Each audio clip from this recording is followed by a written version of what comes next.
It is a John and Thaddeus Gosden filly who gets the nod for Sky Sports Racing senior analyst Jamie Lynch in Friday's Cazoo Oaks at Epsom. It is less proven form and more projection that suggests this could be an above-average Oaks, as there are several with stars in their eyes, on top of all the relevant trial winners. The winner will be the one who improves the most, and there are plenty of likely lasses in that regard. Holly Doyle blog. Hoping to write headlines and history at Epsom. Epsom braced for threat of Derby Day deluge. 1. Concert Hall. Trainer. Aidan O'Brien. Jockey. Simi Heffernan. Only half a length behind her better fancied teammate Tuesday when the pair made the podium in the Irish 1000 Guineas.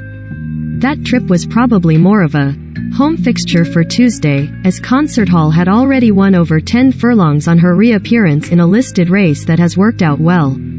One of the rare Ballydoyle in Mates by Dubowie, but her dam won the Oaks for Aidan O'Brien in 2012.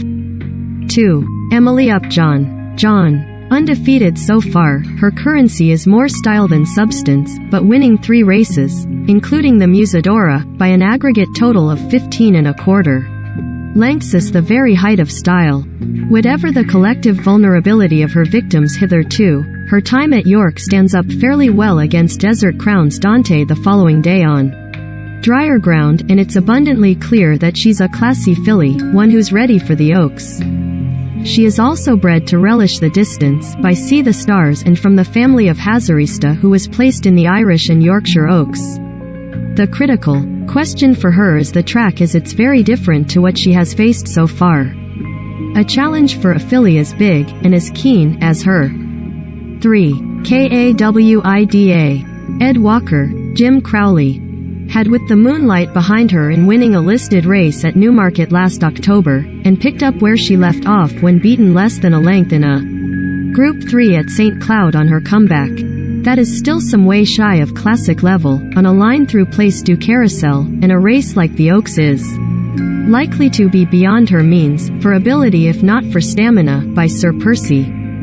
4. Moon de Vega. Ralph Beckett. Rosa Ryan. Interesting in itself that she's still coming this way, despite defeat in a trial, for a trainer who won the Oaks with long shots in 2008 and 2013. On top of that, Chester, 4th to Thoughts of June, wasn't a fair reflection of her, as she was badly hampered at the critical stage of the Cheshire Oaks, and, after a lean spell, Ralph Beckett's team looked to have turned a corner last weekend.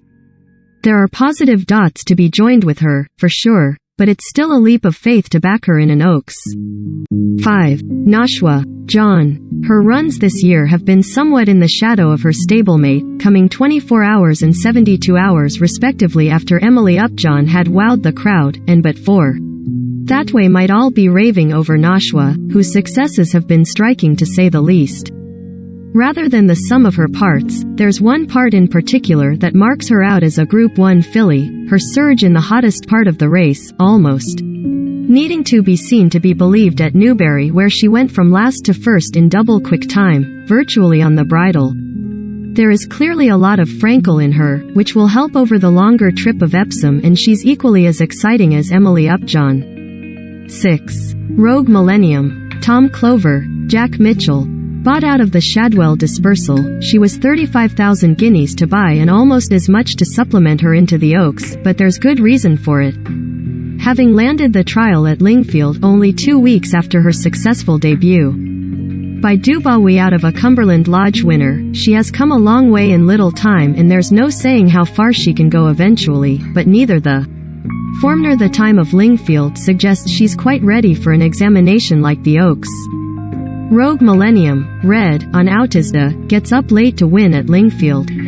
7. The Algarve. Aidan O'Brien. Colin Keane. Bottom rated on official figures, also in the jetwash of Emily Upjohn in the Musadora, and both of those facts underline that she has a mountain to climb in this company. Possible shell play the pacemaking part for the Ballydoyle classier contingent. 8. Thoughts of June. Aidan O'Brien. Wayne Lorden. To overstate the fine front-running ride is to undersell the improvement that went into Thoughts of June, turning the tables with above the curve in the Cheshire Oaks, form obviously boosted by the Group 1 Prix St. Hilary on Sunday. It's easy to think from the way she glided around Chester that her straightforward style and stamina will get her far at Epsom, but I'd be surprised if there weren't a few faster than her in the finish. Thoughts of June. Wright holds off above the curve to win the Cheshire Oaks at Chester. 9. Tranquil Lady. Joseph O'Brien. Tom Marquand. Above the curve would probably have been at single-figure odds for the Oaks had she headed this way rather than, successfully, steered towards the Prix St. Ellery, so it says something that Joseph O'Brien is happy to instead send Tranquil Lady into bat at Epsom. Behind Concert Hall on her reappearance but showed her truer colors in the Blue Wind, winning as she liked by 4 lengths, though the Oaks is a notable step up, for class and not just trip, from her task at Nas. 10. Tuesday. Aidan O'Brien. Simi Heffernan.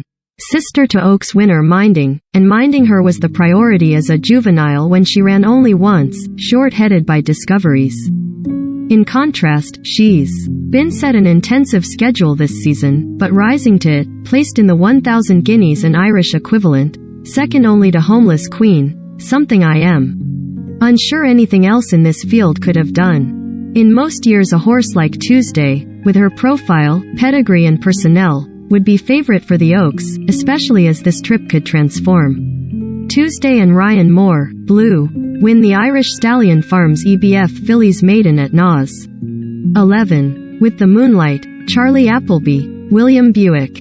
The I was at X that day phenomenon is an unnecessary flourish amongst pundits to add a bit of faux gravitas to their otherwise hollow opinion. Anyway, I was at Newmarket and 1,000 Guineas Day, most interested in Crenelle for the pretty Polly. That was until with the Moonlight swaggered her way into the paddock.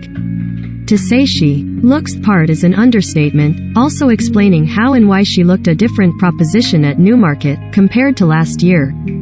That form might be a bit shaky, but it made her Godolphin's chosen one for the Oaks, and she gallops like the extra distance will be a help rather than a hindrance, far more her sire's daughter, Frankel, than her sprinting dams. Verdict. A number of these could be a lot better than they've been able to express so far, Emily Upjohn chief amongst them, though there's a premium on her price.